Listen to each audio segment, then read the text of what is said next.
Yeah, so we're ready to go ahead and get started now with our featured guest speaker today, who's Dr. Anthony Pinn. And Anthony B. Pinn is an American professor, prolific author, and public intellectual working at the intersections of African American religion, constructive theology, and humanist thought. Pinn is the Agnes Cohen Arnold Professor of Humanities and Professor of Religious Studies at Rice University. He is also the founder and executive director of the Center for Engaged Research and Collaborative Learning, the director of research for the Institute for Humanist Studies, and he earned his PhD in the study of religion at Harvard University in 1994. His dissertation was entitled, "I Wonder as I Wonder, an examination of the problem of evil in African American religious thought." The topic of theological responses to evil and suffering in Black religion provided the foundation of Pinn's early work.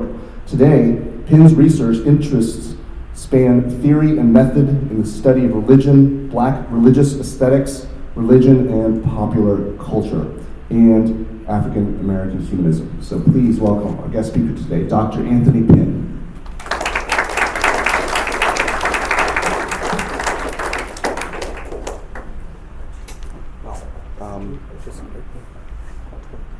Okay, sure, 20 minutes after you start. Yeah, okay, no problem. Okay, thanks. Hello. Hello. How you doing? Well, big thank you for the invitation. Thanks for coming out. Let me give you a sense of how I'd like to proceed. There are a few things I'd like to say, maybe 20 minutes or so, and then I'll entertain your questions, but I'd like to spend the bulk of our time in conversation. And I do that for selfish reasons. That's what I enjoy, right? I enjoy the conversation. I don't enjoy so much the just talking at you. The mic, I'll use it, but it's a bit of a problem for me. I don't enjoy the talking at you so much. I much prefer the talking with you, yeah? So again, there are a few things I'd like to say, and then I'll entertain your questions, answer them to the best of my abilities, but I'd like for us then to spend the bulk of our time just in conversation, okay? Yes, sir. So I start with an idea that we have reached a critical moment. Now, you've probably heard that quite a bit over the past several months, but I assure you I am not running for public office. And I say that for very different reasons, that political candidates, in part, make that argument assuming something of manifest destiny, the idea that this is a special nation with a special place that is now and forever. That's not my thinking. I think nations thrive and they decline. That is just the natural cycle of civilization. But I say a critical moment, and I have in mind a critical moment for humanist communities. Think about it this way. We are roughly half a century away from a radical moment of struggle. And I say half a century because it sounds more impressive than 50 years, right? Half a century away from a major moment of collective solidarity based, to some extent, struggle. Think about it. Civil rights movement spearheaded by African Americans, Stonewall riots, 1969, yeah? AIM, American Indian movement, Chicano movement, feminist movement, all pushing for a larger slice of the pie, using a grammar and a vocabulary of life that was deeply organic, centering the need for personhood, and it pushed the United States in rather uncomfortable ways, and that's a good thing. Pushed the United States in rather uncomfortable ways. It strikes me that we've reached another moment pregnant with potential. But my fear is that as a humanist community, we will fail to take full advantage of this. And I say that because I think the strategies we typically use with respect to struggle are based upon a problematic model, that our basic inclination, our posture towards struggle is drawn from this moment half a century ago. And I don't think those modes of struggle really work for us. One,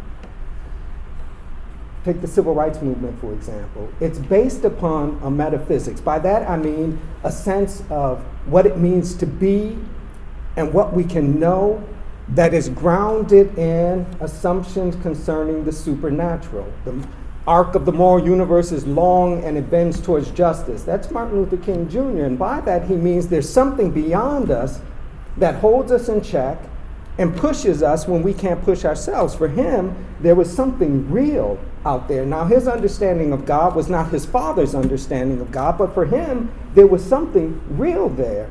For King Jr., it was a little softer in that he had been trained at Boston University to think about God differently. He thought about God as having the potential to fail. He understood that God is already and always positioned towards the good, but not always capable of achieving it. That there are moments when in this cosmic scheme, God says, oops, my bad, and tries again. So his notion of God is different than his father's notion, but still, this struggle for more for him was premised upon the assumption that we are all made in the image of God, and that alone means we have a right to live life with integrity. My grandmother phrased it differently than he did. My grandmother just said, God doesn't make junk. And to the extent she understood herself as created by God, there was nothing about social arrangements in the United States that spoke a truth about her existence, because God didn't make junk. That is a basic premise of the civil rights movement. Even AIM, American Indian Movement, understood that it could only be successful to the extent it gained the allegiance and the imagination of spiritual leaders. So AIM didn't go about its business without the support of Indian spiritual leaders. The Chicano movement, whereas some of them bore in line with us, there were others who were deeply concerned with making Catholicism viable, that they had their own version of the social gospel. That is to say, they understood that religion lived well had felt consequences, that they had no right to call themselves children of God if they weren't doing something to make historical circumstances different. Those movements are based upon a theology that we don't share. So we've had to spend a lot of mental energy, and we've had a lot of conversations trying to find ourselves within the context of these movements. Yeah? Trying to find the atheist and the humanist and the free thinkers and the skeptics in these movements. So we celebrate Bayard Rustin. And the dude was bad, and we should. And as a way of inserting ourselves in this movement, we champion Angela Davis, and she did some real work, because we try to find ourselves in these movements, right? Take these movements that are highly theological, highly theistic, and try to find ourselves within them as a way to speaking to our own involvement in making the world a better place. Now, this is a natural inclination. I understand it. I get it. I do some of this myself. It's natural when you live within the context of an environment in which you are despised for not believing. Right? When not believing can result in you losing a whole lot of stuff. As my grandmother would say, it's more than a notion. You stand the risk of losing a lot. All premised upon the assumption that people who do not believe in God can't have a working moral and ethical compass. We tend to have a higher sense of human capacity and capability. We don't assume, left to our own devices, we can do nothing but bad stuff. Right? We have a much higher sense of human capacity. And you don't need some cosmic genie to keep you in order, just a sense of your own integrity and the idea that the individual is already and always connected to a larger community, and our well-being is premised upon the well-being of our community is enough. But we try to find ourselves in these movements. And again, on some level, this is perfectly understandable. It makes sense, but it doesn't really allow us to, one, brand ourselves properly and get traction. And it's even more important when you think that these movements made certain gains. I stand here in part because of the gains of these movements, but overall, they did not complete their task. There are ways in which these movements did not achieve all they desired to achieve. Let's just take one example, the civil rights movement, right? Meant to rethink the nature and meaning of race in the United States. King had a difficult time with class, right? The Chicago experiment didn't go particularly well for King. He didn't really get it. Malcolm X understood the North, but King really didn't get it, and Chicago did not work out for him. King assumed that the dynamics were the same, that black folks weren't allowed in. When in the North, it wasn't so much a matter of getting into the restaurant, it was the ability to afford the hamburger once you were there. And King didn't fully get this. But by the end, by the time King writes, "Where do we go from here? Chaos or Community?" he understands that he has been played, that the United States government has played him for a fool. Yeah, he understands this. He's angry about it. He's even rethinking his initial response to Black Power.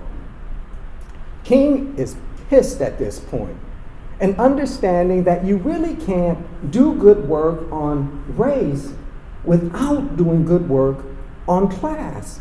He's understanding that folks suffer from more than one form of oppression. King is beginning to realize that oppression is web-like in nature, because we occupy multiple social locations simultaneously. King is coming to that truth, and he's realizing that he has been played as a result. 1968, he's gone. Black churches begin to decline. Numerically, they begin to decline. Don't listen to what the pastor is saying. They just haven't removed the folks from the row who haven't been there in a decade or died. Isn't that right, Donald? They just haven't moved folks off of the row. But these churches began to decline. And black folks were still overwhelmingly poor and despised. The feminist movement did some wonderful work. It forced us to rethink how we talk about gender. It forced us to recognize that gender is something we have created. It's a construction. We learned that about race, and we were learning that about gender. It is a construction. We create this, and we train children to accept the parameters. And we give them visible ways of doing this. Who gets to wear blue? Who gets to wear pink? Who gets to get their nails done? Right? We train children to abide by this, and some progress was made, but still, women work hard and make less. Some progress made, but still, we live within the context of a death-dealing society.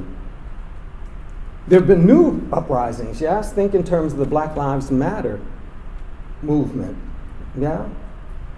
And think about matter in two ways. That on one level, what we understand as the United States has always understood that Black lives matter. Somebody's got to pick the cotton, right? So Black lives matter as an economic force. Somebody's got to do the work. Even in its most vicious moments, that black body swinging from that tree, that strange fruit, sends a strong social message. That body mattered. It was necessary. What the Black Lives Movement is all about is a different type of mattering. A recognition of full humanity that gives black bodies the right to occupy time and space as they please. To wipe out the assumption that black bodies can be out of place. And threatening to the extent they are out of place. So we've hit this moment when there is so much going on, and even within our own ranks, there are major transitions that are taking place. The look of our movement of necessity will change or it will die. Think about it. The number of African Americans who are vocal about their disbelief has radically increased over the past 30 years. Isn't that right, Donald? It's radically increased over the past 30 years. The age of our movement is decreasing in significant ways. And the question becomes, what do we do to make a difference? I suggest the first thing we do is move beyond the basic theory of the civil rights movement, of AIM, of the Chicano movement, of the feminist movement, of the gay rights movement. Move away from the underlying assumption that they all accepted, that difference is a problem to solve. We tend to think that way as well. We think that way within the context of our movement, and we think that way within the context of our social arrangements, that difference is a problem to solve. And here's the difficulty with that position. As soon as your posture towards the world is difference is a problem to solve, you look for something normative. If we can just fix these things so it looks like this, everything will be good, will be all right. It simply involves a repositioning of what's normative, but we still look for what is standard, what is normal when difference is a problem. I would suggest that we think about difference as an opportunity. And thinking about difference as an opportunity will also generate, from my perspective, some discomfort. But we would do well to embrace that discomfort. Don't run from it. Embrace it. You can't get better, you can't grow if you remain within your comfort zone. And I say this in part because the kind of transformation, at least rhetorically we say we want, involves all of us having to surrender something. You've got to give something up. There are ways in which privilege has to be surrendered if we really want a world in which equality is supreme, right? In which everyone is free to pursue life, liberty, happiness. It requires giving something up, surrendering something. And how can that be anything but uncomfortable? It also seems to me we have to do a better job than these earlier movements from half a century ago in terms of solidarity. Because there are ways in which I don't see my privilege. I just live it. Right? I don't see it. That is the nature of privilege. You don't have to think about it. Right? You don't have to discuss it. That is the genius of our system. It is a type of power that renders conversation unnecessary. You just live it. And it comes across in some rather bizarre ways. I'll give you a personal example. I was talking to a friend of mine, and she was getting ready to go to Paris, and she was going alone. And her thought was, well, I'm not quite certain that being alone, trying to negotiate Paris, not knowing the language, not really knowing the landscape, that, kind of puts me at risk, that I'm just afraid of what can happen. And my first response was, well, I've done that several times. I've never had a problem. You see the dilemma in my statement? I made that statement based upon a privilege that she doesn't possess. There was something about my maleness that I assumed, I without even having to say anything, safeguarded me from some of the problems that were real for her. But I assumed, look, I don't have that problem. And underlying my statement is, I don't have that problem, so the problem's not real. Yeah? But the problem's not real because I don't have that problem. The only way for us to recognize and work on our privilege is for those who don't have it to point it out to us. And the only way for that to happen is through solidarity. A living out of the idea that oppression is web-like in nature. It's messy. It's complicated. And saying it's complicated is not a throwaway statement. It's deeply descriptive. It is complicated. And the only way to pull at these layers and do anything that makes even a subtle difference is to be open to critique and corrective from those who don't have the privileges we enjoy. That's the only way for it to happen. And the civil rights movement didn't necessarily do this all that well. Think in terms of Stokely Carmichael. When asked about the proper position of women in the movement, what was his response? Prone. Right? The proper position for women in the movement is prone. Or think in terms of Martin Luther King Jr. and his generals and their response to Rustin. Rustin was brilliant, a major strategist. It's people like Rustin who convinced Martin Luther King Jr. that he can't have a gun. Right? Dude wanted to get a gun permit because he had to look out for his family. I get this. But it was folks like Rustin who told him, look, man, as the face of this movement, you can't do that. But they hid Rustin, didn't give him the due he was deserved. Why? Not because he was black, because he was what? Even within the context of these moments that are all about transformation, there is embedded privilege that does damage from the inside out. But these movements have at least one thing that I'm not quite convinced we always have, and that is determination. And it isn't always clear to me within the context of the humanist movement that these sorts of issues actually matter to us. Textbooks matter. Separation of church and state matter. But the damage done by social constructions like race, gender, class, isn't always clear to me that they matter. And if they don't, that's cool. Just be open about it. Yeah? Just be open about it so for those for whom it does matter, they know how to think about alliances and solidarity. If it does not matter, just speak that truth and move on. Right? But these earlier movements failed in a variety of ways, but there was a tenacity, a determination that these issues matter. So my suggestion is part of what we need to do at this moment, this pivotal moment, is determine what matters to us. Determine what matters to us, and then begin to do the work. Lastly, doing the work has to mean something different to non-theists than it does to theists. Again, the arc of the moral universe is long and it bends towards justice. There was a sense for King and for members of the Chicano movement and for AIM and feminist movement, etc., that history is linear in nature, that is progressive, and that if we work hard enough, if we are determined enough, we can get this outcome. There's a sense in which these outcomes are almost guaranteed. I don't think we really have that luxury, do we?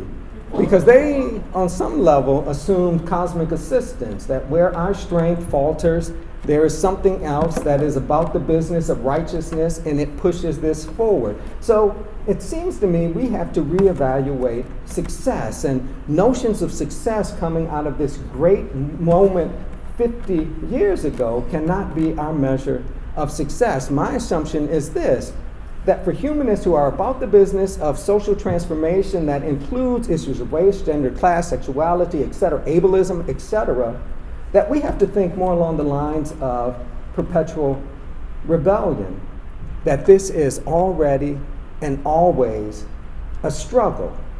The philosopher Michel Foucault, I think, gets it right, that what we're really about is the business of creating greater spaces for the practice of freedom, recognizing that these spaces collapse and we start the work all over again.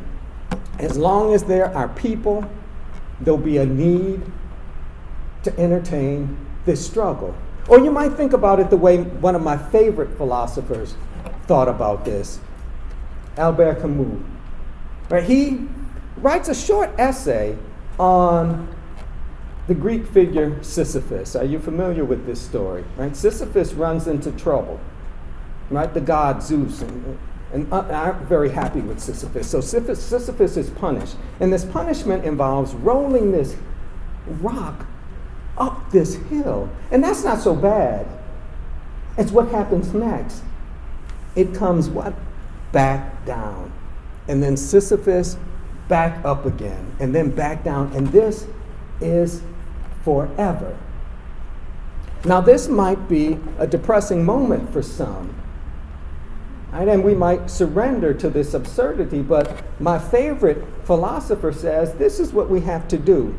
We have to imagine Sisyphus happy, that there's something rewarding, that maybe, just maybe, the prize we seek is not in the outcome, it's in an ongoing struggle. It's not in the yes to a new existence, but our effort to say no to the way things currently are. And maybe that is just the best we can hope for. Thank you.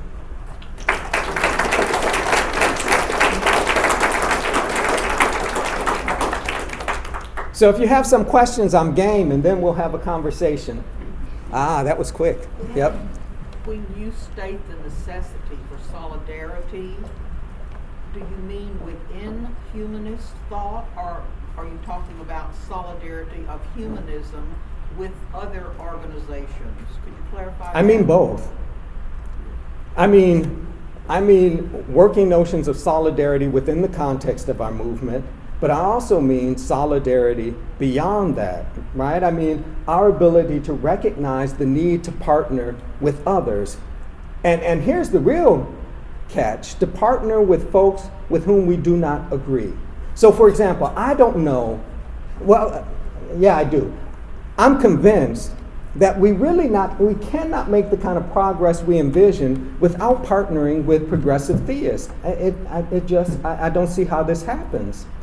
Right? So we've got to figure out other ways to be in partnership, and it cannot be premised upon whether or not we agree with their theology. Are there points of commonality that allow us to do a shared work? I just don't see how it happens without the cooperation and collaboration of liberal theists. I just don't see. So again, for me, it's solidarity within the context of our movement, but also solidarity between the humanist movement and other efforts to strike a blow against injustice.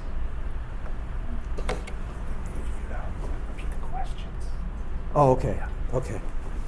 I see you. Do you have a feel or any information comparing entering freshmen and graduating seniors as to what percentage of them are theists? Do I have information concerning what percentage of incoming first-year students and seniors are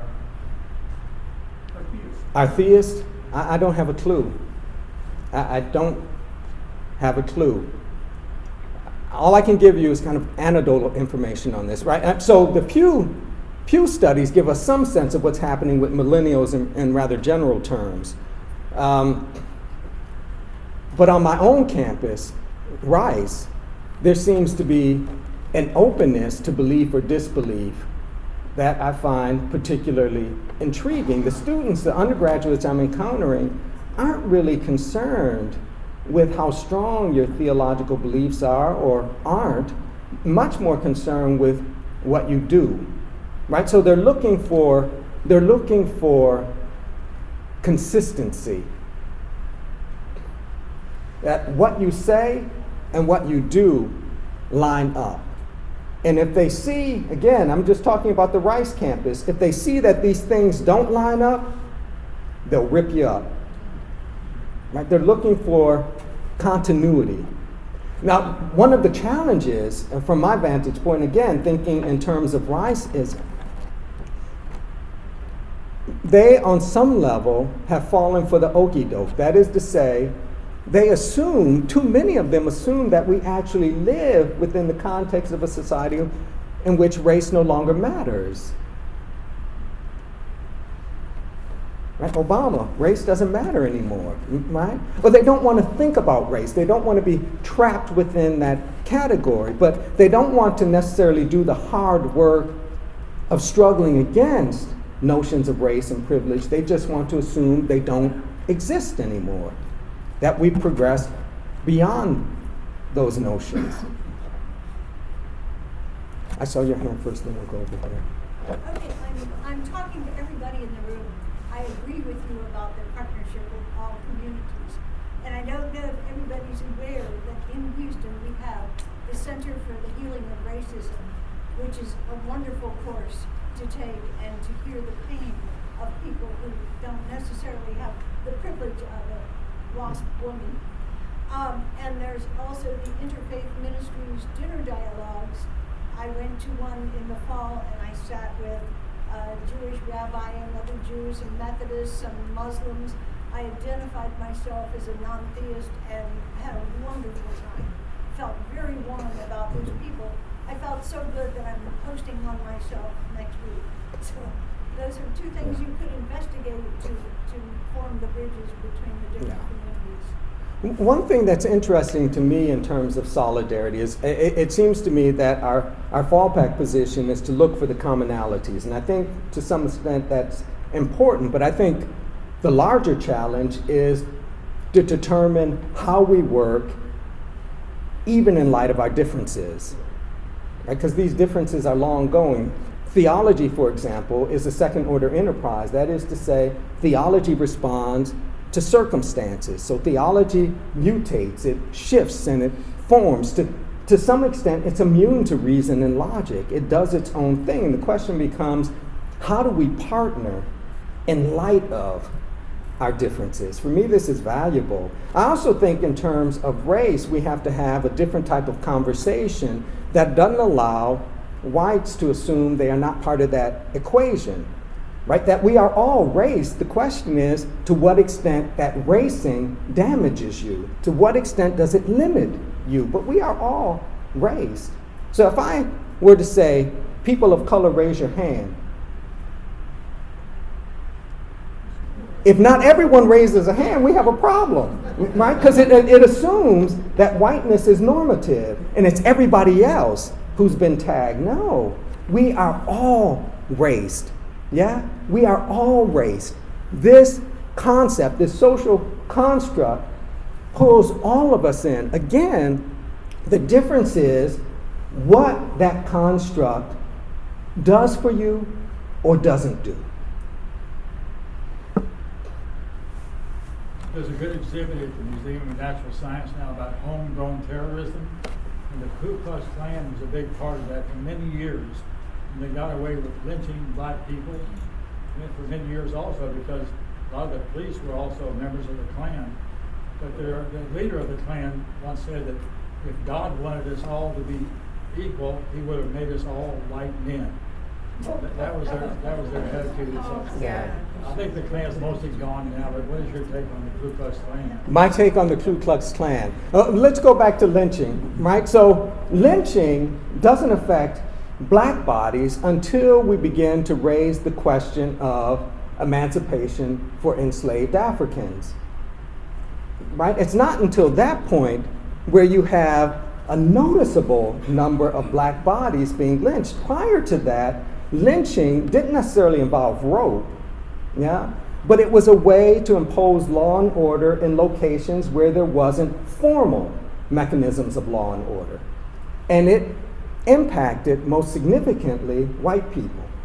But as soon as there's a discussion of freedom for black bodies, lynching becomes a mechanism of control, of keeping black bodies in their proper place, yeah? And the numbers increase, and we tend to think that it's only our region of the country. This is not true. Lynching went as far north as Duluth, Minnesota, and for those of you who've not been to Minnesota, that's pretty far north, yeah?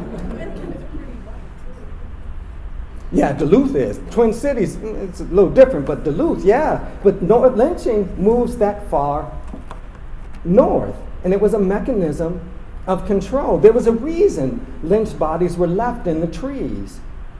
It was a non-verbal indication of the social order. Abide by the restrictions, stay in your place or else. And the symbol of power is deep. Think about it. Lynched bodies were often dismantled. That it was not uncommon for folks to take fingers and toes as souvenirs, as a symbol of order, chaos denied. Lynching continues. This conversation concerning Black Lives Matter is about lynching. You don't need a rope to use a .45. right? It is still a matter. Lynching was always about keeping social order, making certain bodies are in time and space in authorized ways, keeping bodies in their place. And this continues to be the case, right? And we've often thought about, there are ways in which even our discussion of lynching as a way of critiquing racism fails to recognize the dynamic of gender and class. Women were lynched as well. Right? Women were lynched as well. Within our current historical moment, it's not just black men who are being lynched. Women are being lynched as well. Right? So again, this is complex, and that's deep description. It remains an issue. There is still a desire within the context of the United States to keep bodies in place. And here's what's so scary about this. Politicians who are overt in their hostility, right, deeply xenophobic, gain ground. Donald Trump is doing well because he's xenophobic, racist, classist. And folks are eating it up. Right? So this is, the mechanisms for lynching change over time, but what it is determined to do remains rather consistent.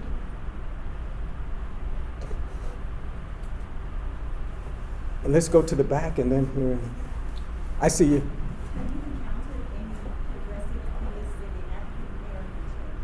Have I encountered any progressive theists in the African American churches? Yes, I most certainly have. I'll just name a few. You've got folks like some of my colleagues, you won't know, some of these names you won't know, others you will. So Jeremiah Wright, you will know. Yeah? Jeremiah Wright is progressive, deeply progressive. I could work with Jeremiah Wright, and I would imagine you could too. I have colleagues at Vanderbilt University, Juan and Stacy Floyd Thomas, deeply committed to the church. We disagree in a variety of ways, but I would trust them with my life. Because there are ways in which our disagreement isn't the end of the conversation. Right? So these are progressive folks. Freddie Haynes is a progressive Christian with whom I think we could work. Renita Weems is a progressive Christian with whom I think we could work. But I don't think we have the numbers or the infrastructure to go about this alone. That's why black churches mattered. Not because of their theology, but because of their ability to organize folks quickly, to disseminate information quickly, and because they had an economic base that was not hopelessly tied to whites. Right? This is why they mattered, not because of their theology, but because of what they could offer. That's why A. Philip Randolph was not opposed to paying his church dues. For him, it was like paying his labor dues. Right? He paid his church dues. And he paid his labor dues because he understood if you could get word to folks through the church, you could get something done. Bump the theology. Yeah? And so folks who are interested, and this is a kind of an aside, folks who are interested in transforming these religious organizations are going about it all wrong. They're thinking you can critique the theology and that will bring about change. That's not how it works. Churches, mosques, and synagogues are also businesses. And like any business, if you want it to change, deny it two of the things with which it cannot live without: labor and resource. You want these churches to change, don't pay their bills, don't do their work, and then ministers will have new revelations. Because they can't live without those two things. They have to have resource and they have to have willing workers. You deny them those, they will change. They will change. But those are some of the progressive Christians I think we could work with in the same way that back in the day, folks like Adam Clayton Powell Jr. work with him, because for him, again, religion was an opportunity to make social change, that the church provided a base of activism, the theology irrelevant. For him, it was irrelevant. It's about what the church can do to make change So Abyssinian is great when he's a pastor because he's able to affect economic change in Harlem. He's able to get these businesses to hire black people. Not because they sing well and his theology is tight. They're getting jobs on 125th Street. That's what's up. And then we'll go. Atheism is a capital offense in many countries still. How are you received as a black atheist at the Divinity School at Harvard? That's where you got a PhD there. Mm-hmm. How were you received there as a black humanist and atheist? How was I received at Harvard as a black atheist? Well, Harvard was an easy place because Harvard really wasn't about the training of ministers. It was about intellectual inquiry, right? So Harvard was probably easier than life at Princeton or Yale or Duke Divinity School, right? It was fairly easy in that regard. And I'm at Harvard during a time where I'm thinking through these issues and becoming a humanist, becoming an atheist. And I'm working with faculty members who are pushing me and questioning me in ways that prove deeply helpful. It wasn't particularly difficult for me. As a student, now there's not much love for me at that institution, and I'm cool with that. Right? I don't lose sleep over it, but there's not much love for me as far as I can tell, right? That theologically we don't line up, in part because I'm unwilling to say I'm no longer a theologian. I am a theologian. That is my training. My toolkit, my theoretical and methodological tool, how I do my work, is premised upon theological questions. I simply believe it's possible to do theology without God. And they say he's crazy. But as a student, it was the right environment for me. Right? I left New York City. I was undergraduate at Columbia, and I was working as the youth pastor of a church in Brooklyn, in Bedford-Stuyvesant. Don't think Bedford-Stuyvesant of 2015. Think Bedford-Stuyvesant of 1987. Crack is on the scene. It's a hostile and death-dealing location. I'm a youth minister there, and I'm trying to do this work, but I'm not able to do anything that I think makes any sort of fundamental change. The children were dying, and I didn't have anything productive to say. I participated in an after-school program. My thing was, look, you gotta gain command over language. You've got to be able to think critically and communicate effectively. So I tell these kids, look, this is what we're going to do. Sit for 15 minutes, you just write. I don't really care what you write about, but for 15 minutes you're going to express yourself, just write. These kids had an easier time envisioning their death, their eulogy, than envisioning a productive life. And this is happening in the basement of the church, and these were members of the church. And I had nothing to counter that. Nothing to counter that. I had grown up in a theology that worshiped, in a certain way, suffering. No cross, no crown. I had nothing productive to say. So I'm losing, I'm shifting. I left Buffalo, New York, and went to New York as a strong theist who understood that God is on the throne and all is well. As this is happening to me in Brooklyn, my understanding of God is shifting, and I'm thinking that God knows probably something more along the lines of that still small voice that urges us to the good, but we do what we want, but urges us to the good. So I'm transitioning, and I had to get out of New York because I had to think these thoughts, and I couldn't do that as the youth pastor because I was supposed to have answers, not questions. Right? Life was hard enough for them Monday through Saturday. They didn't want to come to church, hear this dude preaching and just asking questions. They needed some answers, and I didn't have answers. So I knew I could not go to Union Theological Seminary, which is where most people thought I would go. It was the birthplace of black liberation theology, right? A kind of theology that was all about transforming the world. That this was a theology that argued in the 1960s, God is black. That was a big deal. God is black. But I couldn't go there because I knew it was too close to Brooklyn. I wouldn't be able to think my thoughts. Yeah? So I had to go somewhere where ministry was an afterthought and it was really about asking questions. And I also was pragmatic about this. I knew the name would work for me, right? That it would create a little dissonance for folks. But once they got beyond what were your GRE scores? And you being there, is that quotas or is that affirmative action? Or once they got beyond that, the name would work for me. And I knew they would not push me in terms of this ministerial stuff. And it was far enough away from New York to be able to do my thing and think my thoughts. So it was good for me as a student. Really good. Really, really good. I got to think my thoughts. And the faculty members they pushed intellectual questions, but they didn't know my social context enough to really care. So I was free to kind of do what I wanted to do. Well, I have other questions. Yeah, see, you got a paper full of them. Look at that. At some point you said that churches are in decline, but so how come is there one in each corner, especially in poor neighborhoods? And then you also talk about branding ourselves properly and get traction. How do you think we should do that? So first, why is there a church on every corner?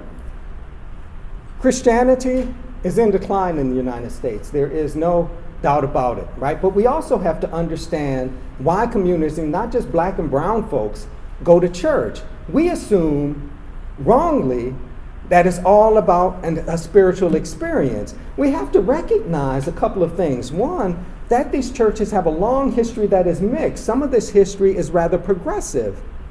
Yeah, that there are ways in which these churches try to be about the business. I'll just give you one example. Reverend Ransom is a minister within the African Methodist Episcopal Church. It's the oldest black denomination in the country.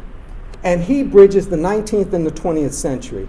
This man was a socialist who argued that if the church was about anything, it was about transformation. That it wasn't about saving souls, it was about giving people quality of life. He develops a church in Chicago in 1900 that is all about transformation. He wasn't really concerned about folks learning Bible verses. He was about folks gaining job skills. He was deeply critical of organized crime and the police force. And his critique was so biting that they bombed his church. Yeah? He was about the business of transformation. It wasn't about, forget about this stuff, we're going to get heaven. Right? So there are ways in which these organizations have a mixed history. You don't have Nat Turner, Denmark Vesey, Gabriel Prosser without the black church. You just don't. Right? So lots of folks hold on to these organizations, one, because they provide community, and we've been kind of squeamish about community. Yeah? They provide a way of ritualizing life, and that's a bad word in some of our circles. Right? But what they mean by that is repeated activity in founded space, a way to value life and to value life in connection. They provide this. They provide networking opportunities. They provide a sense of history, cultural connection, and none of that has to do with theology. So why are these churches still present? Because they're providing something that we have failed to provide. The better question for me is not why do folks still go to these churches, why do they exist, but what haven't we provided that these churches are providing? Right? So it's more comfortable for us to point this way, right? Why are you folks still in the church? When the question for us ought to be, why aren't we offering something that will bring them out of the churches? In terms of how we ought to brand ourselves differently, that's a question I ask you, right? So I answer some questions, now you answer some questions. I gave you a sense that this is how it was going to play out. I answered some questions, you answer some questions. How do we brand, and then I'm going to get to you. How do we brand ourselves differently? So one, what is our brand? Do we actually have one? Oh, you can't answer my question with a question. So then, do we have a brand? And if we have a brand, what is it? Freedom of thought. Is that uniquely us? I think in most Protestant churches, which is the only thing I'm familiar with, and I'm a Unitarian now. Me too. But I think that is unique. In most Protestant churches and most theologies, whether it's Islam or Judaism, there is not the opportunity for freedom of thought. Free thinkers, that's who we are. But that only works if our comparison group is limited to theists of a certain brand, right? But kind of thinking about ourselves in larger terms, what is our brand? Right? And I think there's something about our brand that that is of necessity reactive, but there's got to be something about it that's proactive as well. How do we want to be understood? How do we want to be defined? Maybe that's it. I'm just asking questions. I'll tell you how I learned myself. I do a lot of reading for Christian writing, and I don't know how to go out it. And they accept me because I walk. Not, you said it, I can't articulate the way you did, but the things I do reflects the way that I believe. And but that's the way I've learned myself, and they appreciate it. And they look up to me, they say, they always tell me I got God and me and don't know it. But I know that. So your answer raises a question for me. Do we actually have a movement? Or is that terminology much too generous? Could you repeat his comment, please? Isn't what he does, right? Not understood. Is his actions, what is his brand? Right, that he's known by his actions, and based upon those actions, folks don't have a difficult time, right? Because they know you not simply by the rhetoric, but they know you by your activity. And that makes a lot of sense to me. I understood that when I was in Christian ministry, that it wasn't really about the theology, it wasn't really about converting them. If we wanted folks in the church, we provided services. If we wanted people in the church, we gave their children opportunities that took them out of the line of fire, right? If we wanted people in the church, we established basketball programs, after-school programs, yeah? Because then parents, it wasn't about what we said, it's we provided their children something that was viable and valuable, and they would come and check us out. And then you could get them. But do we even have a movement? Is there a movement? I saw your hand in the back. The question is, what is our brand? Yeah. Rational, we demand rational explanations. Our brand is a demand for rational explanation. So, okay, I can get with that. Now the question for me becomes this. Based upon that brand, what is the kind of work we can do well? Right, and there's some challenges here. Right? And in part I'm paid to push, right? I am the gadfly. This is what I get paid to do at Rice, to push. So I'll push. So what does that mean in terms of issues like race discrimination, gender discrimination, that are not susceptible to reasonable and rational? There's nothing rational or reasonable about race discrimination. So does that brand really prepare us to, no, there's nothing reasonable or rational about it. What's reasonable or rational about racism?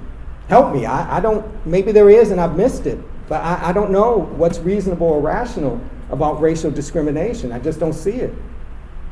It runs contrary to reason. Yeah. How can you say it's contrary to reason? When I was going to school in Cleveland, there was the black neighborhood across 105th, and there was a school on the other side of 105th. And if you crossed 105th, you were getting into risky territory. And not a few people experienced the consequences of such, including the nephew. Yeah, but you're missing the point. That doesn't mean that racism is reasonable. It means it's real and has consequence. It is a social construct. There's nothing necessary about it. You said it has consequence and it's not real? I said it is real, but it's not reasonable. It's nothing rational about it. Otherwise, it would be easily dismantled. You could make a reasonable argument against it, and that would win the day. But racism isn't simply premised upon ideas. There's a historian, Mark Smith, who's done wonderful work, who argues that our understandings of race are also tied to the senses. Yeah? It has to do with sound, with smell, with touch, with taste, etc., right? That during the period of slavery, access to black bodies was one of the privileges of racial discrimination. White folks had access to bodies, black bodies, as they wished. That could create a population that was more difficult to visually identify as black. Right? What's the difference between the blonde-haired, blue-eyed boy in the slave quarters and the blonde-haired, blue-eyed boy in the big house? So other ways had to be developed to identify difference. And so it was not unreasonable, it wasn't, from their perspective, unreasonable to assume that you could also identify blackness through smell. Black bodies smell different. What they failed to say is that they didn't have the same sort of access to hygiene. But let the white dude work in the field all day, every day, and not have access to soap and water. Funk is funk, right? Or sounds different. And they highlighted the oddly haunting songs of black folks. So the way in which they use the English language became an easy way to identify them. This knowledge is gut knowledge that even impacted popular culture. And anyone familiar with the show Sanford and Son? Okay, maybe you know this episode. They go to Beverly Hills to pick up some stuff at this house. Yeah? And Fred Sanford walks in and sniffs and says, "White folks' house smell like lettuce." Maybe you remember this, maybe you don't. I remember sitting on the couch in Buffalo, New York, and I was rolling. White folks' houses smell like lettuce.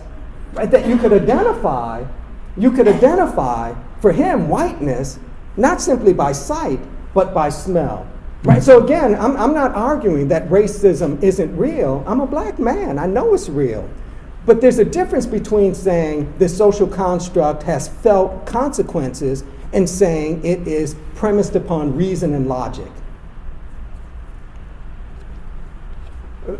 Let's go here and then we'll get to Bob. Oh, my bad. You had your hand up. Yeah. I have a quick question. Going back to you talking about Jeremiah Wright being a professor of liberal theist, and the connection with President Barack Obama, that whole story. And then we move a little past that, President Barack Obama, Ted Paul, which is one of the most famous graduates of WEB, which was a free thinker. Just from your judgment, or your observation, how far do you think he leans toward theist as opposed to not? It's maybe from a scale from 1 to 10 being theist, being 10, and 0 being... Barack Obama, the president? Barack Obama. He says he's a theist, and I believe him. But here's the thing. I think Barack Obama's Christianity is premised upon a social gospel model. He would have gotten this from Trinity Church, right? And that is to say, it's not about getting to heaven, that Christianity involves an obligation to make this world different.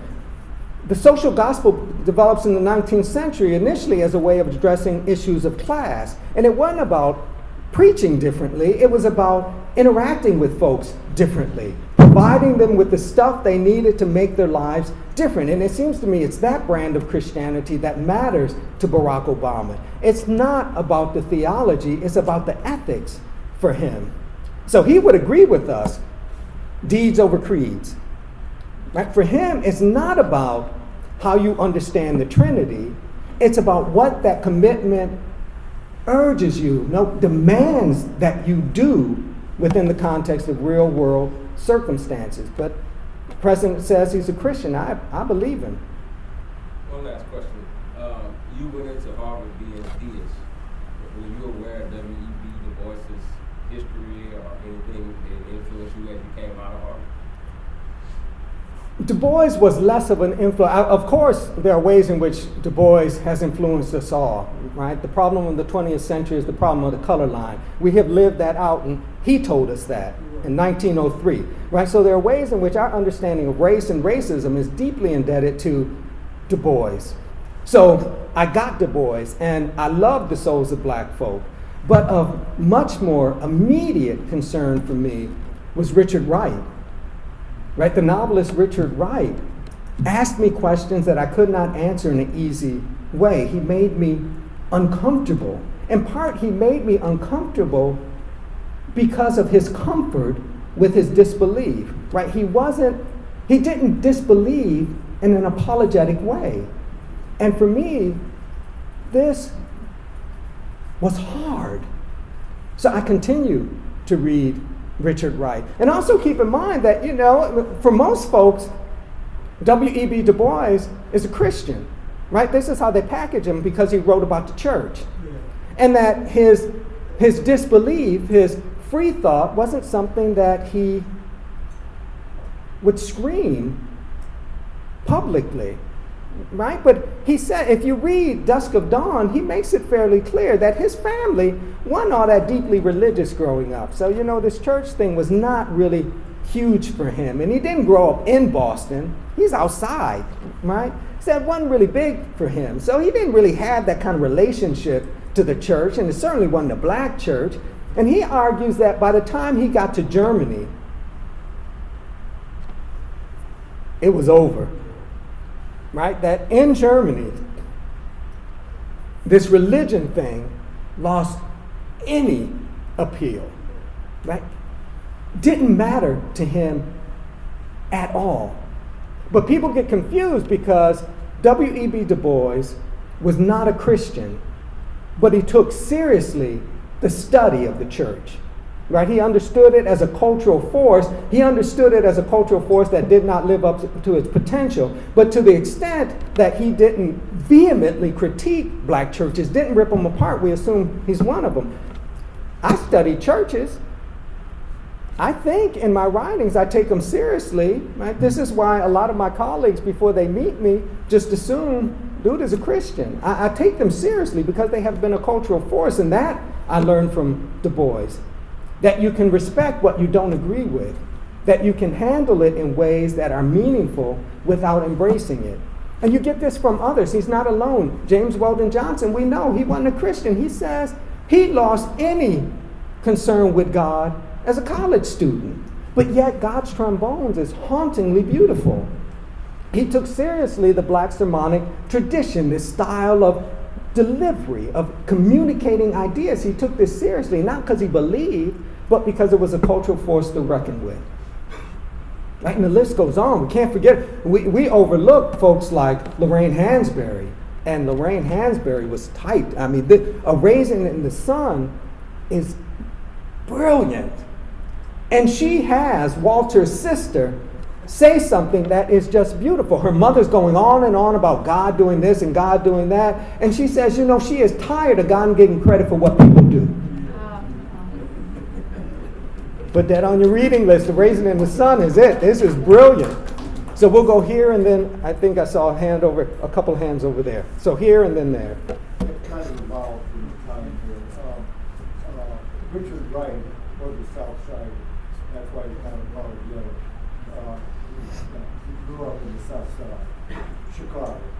And Well, he eventually makes his way to Chicago. yeah, but I mean, this grew while he was South Side, so he's not apologetic once he gets to Chicago.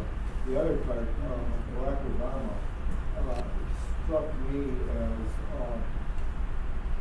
going towards the Beatitudes, Sermon on the Mount kind of Christianity, and then really back to your question, the brain. We have compassion, so besides the rational philosophy born by science, you've got this compassion, and there's some other things. We ain't going to go anywhere with compassion without the numbers. And I think, then that gets you into the question of the movement.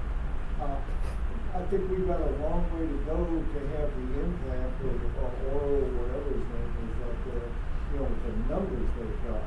And we have to grow numbers. Now, I don't know exactly how to do that, how to reach out and so on. But we need lots more numbers in order to make that compassion be an effective part of our brand. And then once we get a little bit there, then we're going to really start doing it. The strategy is easy. The tactics are difficult. The strategy is you provide folks with what they need when they need it. Right? You want to grow the numbers, offer people what they need. Find out what they need. Yeah? And give it to them. Now, tactics, how you actually go about doing that. Yeah, but the giving it to them is going to require, for example, communication. And, at most, now and then we can throw up a billboard. But in order to have that tremendous wave of communication, we're stuck. Social media is the great equalizer. You know, that I don't buy the idea we can't get our thoughts out. That's coming, yeah. That I just don't buy, that we can't get information to folks. The question is the value of the information we're providing them, right? Lots of you have been involved in this longer than I have, and I respect that. But too often, I've heard kind of underlying assumption that if we simply critique where they are, they'll come to us. When a whole lot of these folks who are hiding out in churches, they know. They're not there because the theology is tight. They're there because it offers them much more mundane, ordinary services, right? It gives them a community. And if the sermon is the price they pay for this networking, they'll pay it, right? So simply critiquing the church gets us, no, they know. The question is, what do we offer them that's sufficient enough to get them in? And first, we have to offer folks a soft place to land. Can you replace or improve upon where they currently are? Pardon? Can you replace or improve upon where they currently are? Can you replace? Yeah. Can we offer them something that makes what the church gives them irrelevant? Right? Because there's a sacrifice to get that stuff. When I was a high school student, I went to this, it was one of the worst mistakes in my life. I went to this small Southern Baptist high school. It was a feeder program for Bob Jones University. And they did the folks there did a lot of work at the Salvation Army. The folks who were interested in training for ministry, this is where they did their work. And folks could not get services until they listened to the sermon. Right? So can we offer folks a way to make their needs real and offer them ways to then address those needs that don't require that kind of sacrifice of self? Maybe we can, maybe we can't. I don't know. But I think it's a question we have to ask and answer in ways that are not defensive. Right, so I'm a UU. We're here. I'm a UU. But often when I have these conversations in UU circles, it quickly becomes defensive, and I'm given a kind of list of things that the UUs have achieved with respect to issues of race, for example. And I don't think a kind of defensive posture, defensive response is the way to go. That we've got to absorb the critique, recognize that it's point on, and figure out what we need to do in order to make that critique irrelevant. Can we just, these two, and then Bob, and then we'll move up. I wanted to throw a word into the discussion about brands and things like that. I think that we are, our closest description of brand is that they're sort of practical sociologists. We are trying to do exactly what you are advocating. We need to define what it is that people would like to know and how to offer that service. And I think that's what we're trying to do. I think that Vic is doing a fine job of getting us across to people who have much bigger meetings, much better attendance than I have. And I think that's the sort of direction that we're moving in. I hope that you're with us. Move this along. I do what I can do. I'm in solidarity with you, right? I mean, I think on some level our goals overlap, right? They're not identical, but they overlap. But again, I don't have answers to these questions, but I think they're really good questions to ask. What is our brand? What is it we want to achieve? What are we willing to sacrifice to achieve it? And I'm cool with your answers to those questions, whatever they are, but I think those are the sorts of questions we have to wrestle with. Otherwise, folks just think we're talking. And then I see Vic up here, so I think you're last. Yeah, I was just curious, have you ever had the pleasure of meeting Cornel West? Yes. We've had numerous conversations. We vehemently disagree, but I have nothing but respect and love for him. He's very progressive. I heard him speak many times. Mm-hmm. He He seems like the kind of guy that we could work with. Although I'm not under any illusion that he'll ever become an atheist. It isn't necessary, right? I mean, he's a Christian who is extremely progressive. I think we share an understanding of social injustice, right? That we see the problems in very similar ways. How we go about addressing those problems, this is where we disagree. It's worth conversation that the only way we can make inroads, the only way we can establish solidarity with workable partners is to have conversation and let those conversations be painful. Andy, this is why we have the social justice conference. Right. To do this. Thank you, Donald.